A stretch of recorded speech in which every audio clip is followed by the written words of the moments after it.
The following story comes from the book The Wilderness Hunter by Teddy Roosevelt. Tells of the trapper whose name is Bauman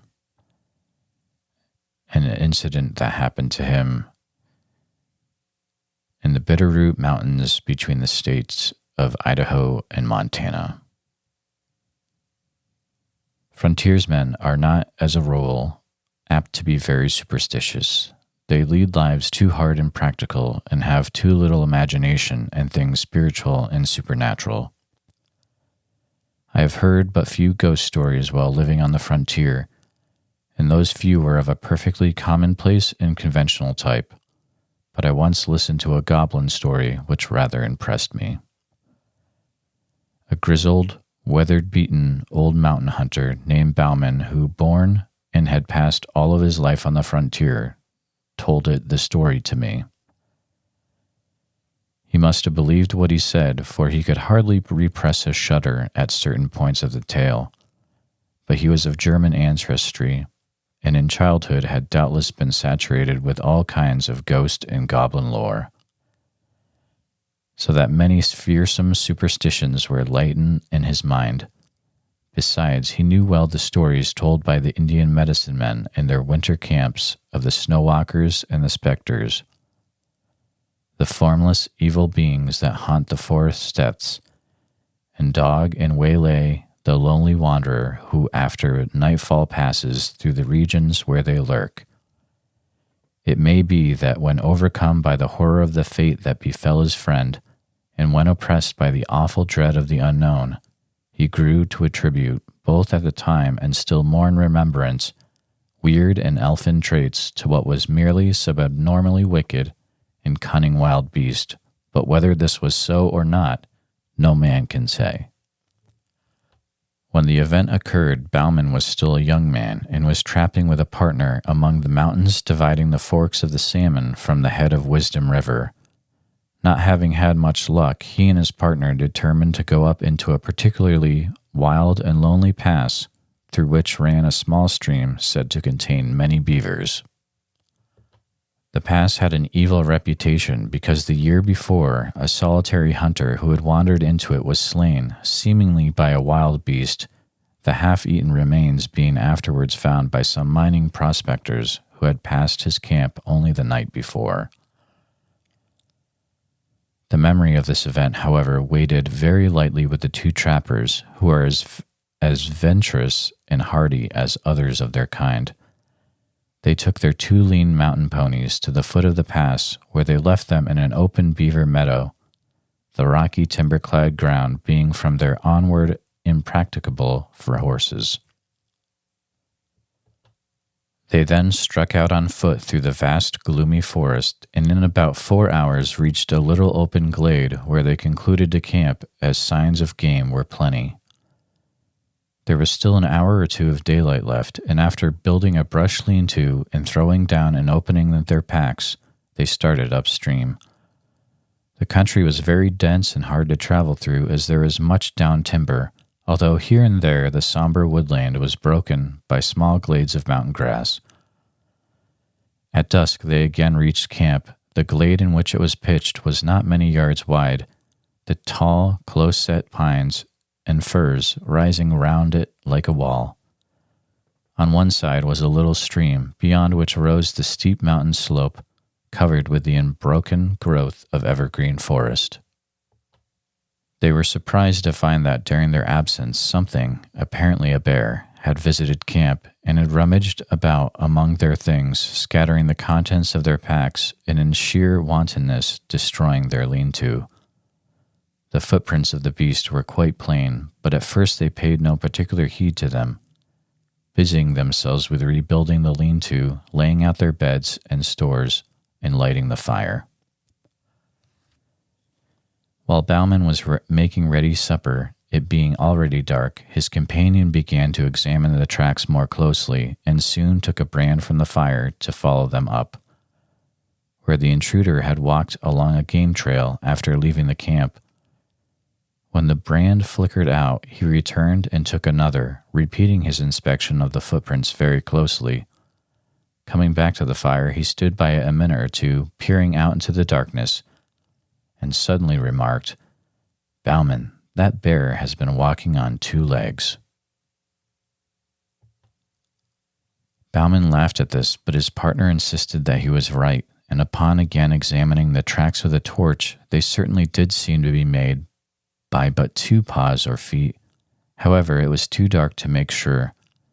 After discussing whether the footprints could possibly be those of a human being, and coming to the conclusion that they could not be, the 2 men rolled up in their blankets and went to sleep under the lean-to.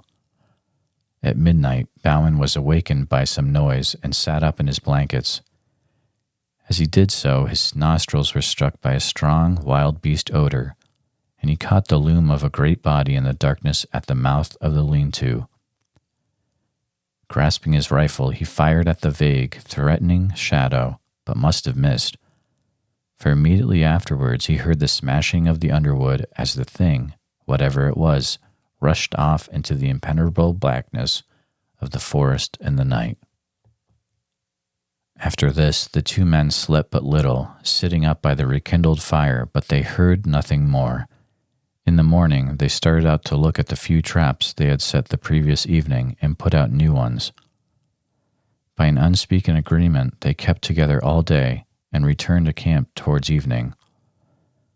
On nearing it, they saw, hardly to their astonishment, that the lean-to had once again been torn down. The visitor of the preceding day had returned, and in wanton malice had tossed about their camp kit and bedding and destroyed the shanty. The ground was marked up by its tracks, and on leaving the camp it had gone along the soft earth by the brook. The footprints were as plain as if it were on snow, and after a careful scrutiny of the trail, it certainly did seem as if, whatever the thing was, it had walked off on but 2 legs.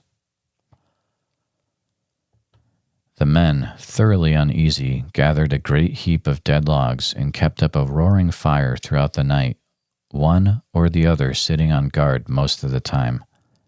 About midnight, the thing came down through the forest opposite, across the brook, and stayed there on the hillside for nearly an hour. They could hear the branches crackle as it moved about, and several times it uttered a harsh, grating, long-drawn moan, a peculiarly sinister sound. Yet it did not venture near the fire. In the morning, the 2 trappers, after discussing the strange events of the last 36 hours, decided that they would shoulder their packs and leave the valley that afternoon. They were the more ready to do this because, in spite of seeing a good deal of game sign, they had caught very little fur. However, it was necessary first to go along the line of their traps and gather them, and this they started out to do. All the morning they kept together, picking up trap after trap, each one empty. On first leaving camp, they had the disagreeable sensation of being followed. In the dense spruce thickets, they occasionally heard a branch snap after they had passed, and now and then there were slight rustling noises among the small pines to one side of them. At noon, they were back within a couple of miles of camp. In the high, bright sunlight, their fear seemed absurd to the 2 armed men, accustomed as they were, through long years of lonely wandering in the wilderness, to face every kind of danger from man, brute, or element. There were still 3 beaver traps to collect from a little pond in a wide ravine nearby. Bauman volunteered to gather these and bring them in, while his companion went ahead to camp and made ready the packs. On reaching the pond, Bauman found 3 beavers in the traps, one of which had been pulled loose and carried into a beaver house. He took several hours in securing and preparing the beaver, and when he started homewards, he marked, with some uneasiness, how low the sun was getting. As he hurried toward camp, under the tall trees, the silence and desolation of the forest waited on him. His feet made no sound on the pine needles, and the slanting sun rays, like striking through among the straight trunks, made a gray twilight in which objects at a distance glimmered indistinctly. There was nothing to break the gloomy stillness which, when there is no breeze, always broods over these somber, primeval forests. At last he came to the edge of the little glade where the camp lay, and shouted as he approached it, but got no answer. The campfire had gone out, though the thin blue smoke was still curling upwards. Near it lay the packs wrapped and arranged. At first Bauman could see nobody, nor did he receive an answer to his call. Stepping forward, he again shouted, and as he did so his eye fell on the body of his friend, stretched beside the trunk of a great fallen spruce. Rushing towards it, the horrified trapper found that the body was still warm, but that the neck was broken, while there were 4 great fang marks in the throat. The footprints of the unknown beast creature, printed deep in the soft soil, told the whole story.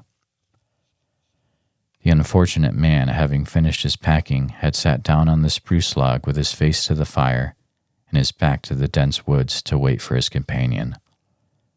While thus waiting, his monstrous assailant, which must have been lurking in the woods, waiting for a chance to catch one of the adventurers unprepared, came slightly up from behind, walking with long, noiseless steps and seemingly still on 2 legs. Evidently unheard, it reached the man and broke his neck by wrenching his head back with its forepaws, while it buried its teeth in its throat. It had not eaten the body, but apparently had romped and gamboled around it in uncouth, ferocious glee, occasionally rolling over and over it, and then fled back into the soundless depths of the woods. Bauman, believing that the creature with which he had to deal with was something either half human or half devil, some great goblin beast, abandoned everything but his rifle and struck off at speed down the pass, not halting until he reached the beaver meadows where the hobbled ponies were still grazing. Mounting, he rode onwards to the night, up until beyond reach of pursuit.